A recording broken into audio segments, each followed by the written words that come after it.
नमस्कार दोस्तों। भारत का इतिहास महान विभूतियों की अमर गाथाओं से भरा पड़ा है। ये विभूतियाँ हमें समय समय पर प्रेरित और प्रोत्साहित करती रहती हैं। हालांकि ऐसा नहीं है कि इन विभूतियों में सिर्फ पुरुष ही थे, महिलाओं ने भी बढ़ चढ़कर इतिहास में कई साहसिक और बड़े कार्य किए हैं। ऐसी एक महिला थी झांसी की रानी लक्ष्मीबाई। खूब लड़ी मर्दानी व झांसी वाली रानी थी। कवित्री सुभद्रा कुमारी चौहान की ये पंक्तियाँ जब जब हमारे कानों में जाती है, रानी लक्ष्मीबाई की महानता और उनकी अदम्य साहस से हम सभी को परिचित कराती हैं। रानी लक्ष्मीबाई भारतीय इतिहास में अमर है। जब भारतीय इतिहास में वीरांगनाओं की बात होगी तो उसमें रानी लक्ष्मीबाई का नाम सबसे ऊपर होगा। झांसी की रानी लक्ष्मीबाई ने ब्रिटिश शासन के खिलाफ भारत की आज़ादी की लड़ाई में अपना बहुमूल्य योगदान दिया था।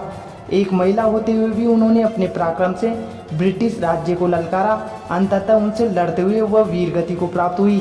सन 1857 के भारतीय विद्रोह में उन्होंने अभूतपूर्व साहस के साथ ब्रिटिश राज्य का सामना किया। रानी लक्ष्मीबाई के नाम से अंग्रेज थर थर कांपते थे। सन 1857 की क्रांति में रानी लक्ष्मीबाई ने अंग्रेजों की जड़ें हिलाकर रख दी थी। युद्ध के दौरान सैकड़ों की संख्या में अंग्रेजी सेना झांसी की रानी लक्ष्मीबाई को जिंदा नहीं पकड़ पाई थी। उनके साहस और पराक्रम के सामने आज भी पूरा विश्व नतमस्तक है।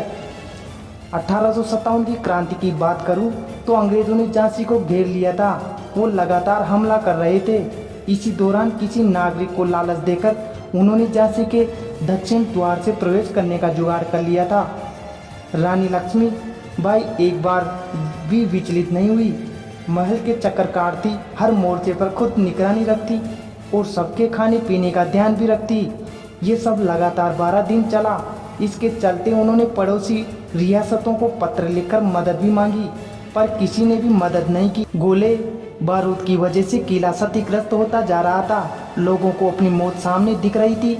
रानी लक्ष्मीबाई ने न खाना खाया और न ही एक पल सोई। आखिरी दिनों में उनके ही किसी व्यक्ति ने उनसे धोखा किया और कहा कि अंग्रेजों का मनोबल टूट गया है। इतने दिन से झांसी के किले से कोई जवाबी हमला न होने की वजह से वे छोड़कर जाने लगे हैं। ये सुनकर रानी लक्ष्मीबाई ने राहत की सांस ली, नहाई, खाना खाया और पहली बार मुस्कुराते हुए सोने गई। 11 दिनों बाद सेना ने अपनी रानी को ऐसे देखा तो सब खुश हुए, लेकिन ये खबर झूठी निकली।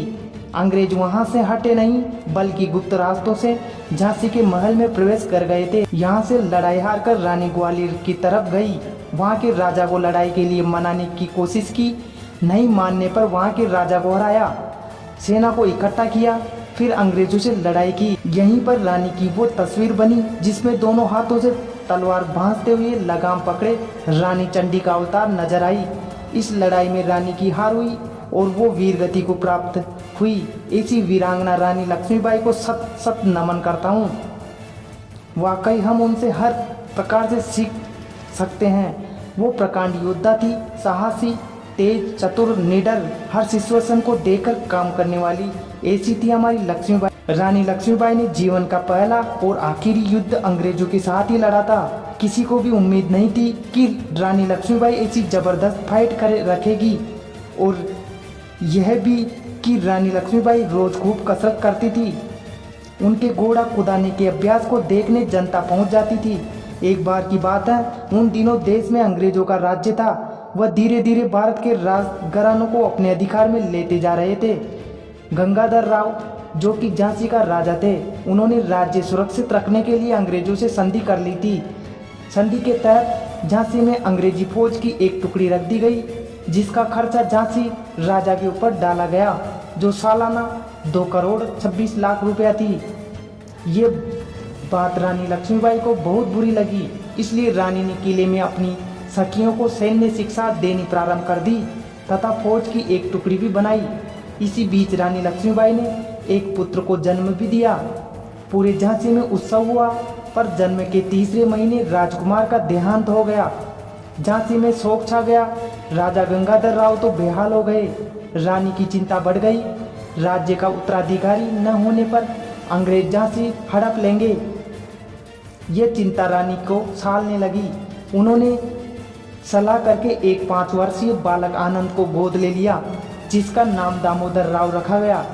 दामोदर राव ही झांसी का वारिस होगा और उसके बालिग होने तक रानी लक्ष्मीबाई झांसी का राजकाज संभालेगी। इस आशय का एक पत्र अंग्रेज सरकार को गंगाधर राव ने भिजवाया। इधर राजा गंगाधर राव बीमार रहते थे और चाहते थे कि झांसी की गद्दी लक्ष्मीबाई संभाले, पर होनी को कुछ और ही मंजूर था। अचानक एक दिन गंगाधर राव का देहांत हो गया।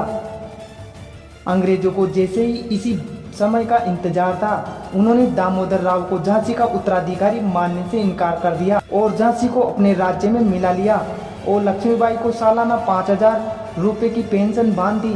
रानी लक्ष्मीबाई भला इसे कैसे मान लेती। उन्होंने घोषणा कर दी कि मैं अपनी झांसी अंग्रेजों को नहीं दूंगी और उन्होंने सुप्रसिद्ध क्रांतिकारी तात्या टोपे के साथ मिलकर झांसी के किले को अंग्रेजों से आज़ाद करा लिया। इस पर गुस्साए अंग्रेजों ने टीकमगढ़ के दीवान नत्था खां को भड़काकर झांसी पर हमला करवा दिया। रानी के तोपची घोष खां की तोपों की मार से नत्था खां टिक नहीं सका और रणभूमि से भाग खड़ा हुआ। रानी लक्ष्मीबाई पुरुषों की तरह कपड़े पहनती और वीर से भेष में रहती थी। सिर पर लाल टोपी, तलवार और ढाल और पिस्तौल हरदम साथ रखती थी। काना, मद्रा, झलकारी बाई आदि सखियां उनके साथ रहती थी। लगभग 10 महीने रानी ने झांसी पर शासन किया। इनके राज्य में प्रजा सुखी थी। इसी बीच 21 मार्च 1858 को अंग्रेज सरकार हूँ रोज एक विशाल अंग्रेजी फौज लेकर झांसी में चढ़ आया। दोनों ओर से घनघोर युद्ध होने लगा।